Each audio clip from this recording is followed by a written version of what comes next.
제가 초등학교 때의 일입니다. 어느 날 엄마가 오랫동안 바라시던 보온병을 드디어 사가지고 오셨습니다.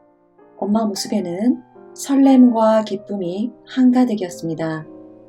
저도 덩달아 행복해졌습니다.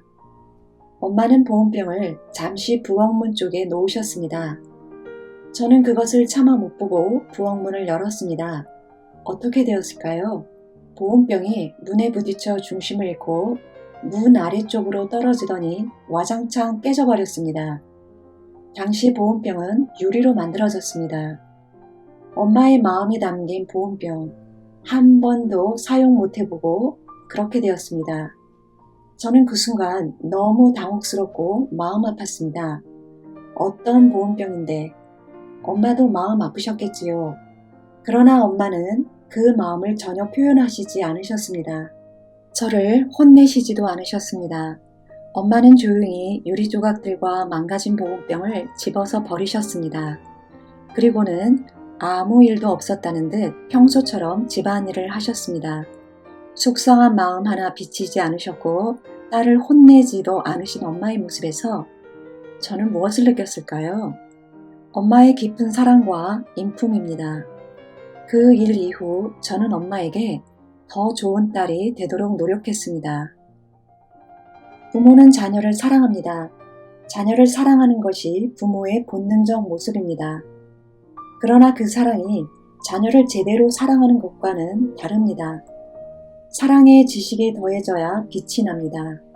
이때의 지식이란 학교 지식이 아니라 진정한 사랑이 무엇인지에 대한 깨달음을 말합니다.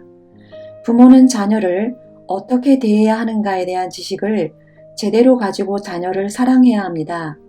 부모가 의도하지 않았지만 모르고 한 것들이 자녀에게 해가 될 수 있기 때문입니다. 그 하나가 부모가 자녀에게 화를 내는 것입니다. 가정은 안전하고 평안한 곳이어야 합니다. 그러나 부모의 분노로 인해 그것이 깨질 수 있습니다. 부모의 화를 통해 자녀가 무엇을 배울 수 있을까요? 그렇지 않습니다. 자녀를 사랑하니까, 자녀를 가르치려는 것이니까, 자녀가 잘 되기를 바라는 것이니까 화를 내는 것이라고 생각한다면 오해입니다. 그것은 오히려 부모의 자기 합리화입니다. 부모는 자녀의 행복을 바라지요. 그러나 부모가 화를 내면 자녀는 행복하지 않습니다. 화를 내는 부모에게서 자녀는 상처를 받습니다. 부모가 자녀에게 화를 내는 이유와 그 해결 방법은 무엇일까요? 부모가 자녀에게 화를 내는 행동을 끊어버리는 것은 어려운 일입니다. 그 이유 중 하나는 그것이 충동적인 것이기 때문입니다. 화내는 말과 행동들이 부모가 의도하지 않는다 해도 충동적으로 나오게 됩니다. 어떤 때는 아이에게 너무 화를 많이 낸 후에 밤에 자는 아이를 보며 미안해하고 다시는 안 그러겠다고 합니다. 그러나 다음 날이면 똑같은 것이 반복됩니다. 부모가 화의 충동을 참지 못해서 발생하는 것입니다. 부모가 화를 내는 이유 또 하나는 그 원인이 부모 자신에게 있기 때문입니다. 과연 부모가 화가 날 때마다 자녀가 잘못해서 화를 내는 것일까요? 잘 생각해보면 부모 자신에게 화가 나 있는 것일 때가 많습니다. 부모 자신에게 화가 난 이유는 다양합니다. 그 화가 원래 부모에게 있었지요. 그러다가 아이가 어떤 행동을 할 때 밖으로 나오는 것입니다. 부모는 한번 이런 것을 생각해 보았나요? 왜 다른 사람에게보다 자녀에게 더 화를 낼까? 바로 자녀가 약자이기 때문입니다. 부모는 화를 내는 충동으로 약자인 아이에게 쉽게 화를 내게 됩니다.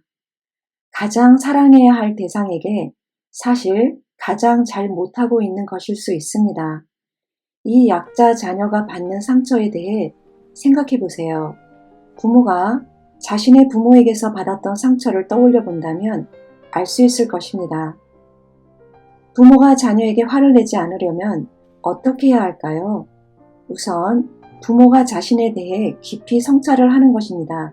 자신이 왜 그런 행동과 말을 할까? 자녀에게 화를 낼 때 어떤 상황에서 그렇게 할까? 내가 이런 사람이구나. 이런 모습이구나. 깊은 생각을 통해 부모가 자신을 객관적으로 보는 연습이 필요합니다. 단순히 화를 내지 않겠다고 다짐하는 것으로는 부모 자신이 화내는 습관을 이길 수 없습니다. 일상에서는 매일 하던 대로 살아가기 쉬우니까요. 끈질기게 생각하고 반성하고 체질을 바꾸는 노력이 필요합니다. 그리고 자녀를 진정으로 사랑하는 법을 공부해야 합니다. 진정한 사랑에 대한 지식을 배워야 합니다. 자녀에게 부모가 화가 났을 때 화내기 전 이렇게 해보세요. 첫째, 순간적인 충동을 참기 어려울 땐 자신에게 제동을 걸어보세요. 잠시 아무 말도 하지 않고 자녀를 지켜봅니다. 부모가 고요함과 침착함을 유지하면 자녀도 그렇게 하게 됩니다. 둘째, 부모가 다른 공간에 가 있는 것도 도움이 됩니다. 그리고 잠시 다른 공간에 가서 호흡을 가다듬고 다시 자녀에게 다가가 보세요. 새로운 공간에 가면 소리치고 싶은 욕구가 사라져서 아이에게 화를 내지 않게 됩니다. 셋째, 자녀의 능력을 과대평가하지 않아야 합니다. 자녀는 아직 미성숙한 상태입니다. 성숙해가는 과정 중에 있습니다. 이것을 이해한다면 부모는 자녀에게 좀 더 관대하게 대할 수 있습니다. 가르칠 필요가 있을 때 조용하게 말을 해주면 됩니다. 화를 내지 않는 것이 부모의 권위를 낮추라는 것은 아닙니다. 부모의 권위를 부드럽게 유지하되 화를 내지 않는 것입니다. 그리고 화를 내는 습관 대신 자녀를 인정해주는 태도와 말을 하면 자녀는 더욱 성숙해집니다. 행복한 성장을 하게 됩니다. 이곳은 캘리포니아 몬터레이에 있는 17마일 드라이브입니다. 저녁 식사 후 엄마와 이곳에 나왔습니다. 70대 중반 엄마를 모시고 전에 캘리포니아 종단 여행 중 방문한 지역입니다. 캘리포니아 종단 여행을 잘했다는 생각이 듭니다. 엄마와 대화도 많이 했고 좋은 추억도 쌓았으니까요. 이문찬 연주자의 쇼팽 야상곡과 몬터레이 풍경이 잘 어울리네요. 자녀나 부모에게 화가 날 때 음악을 감상한다면 마음을 가라앉히는 데 도움이 됩니다.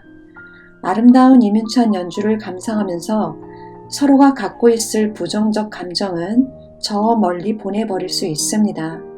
이문찬 연주는 부모와 자녀 사이에 좋은 대화의 기회가 될 수 있습니다. 요즘 저는 엄마와 이문찬 연주곡들을 함께 감상합니다.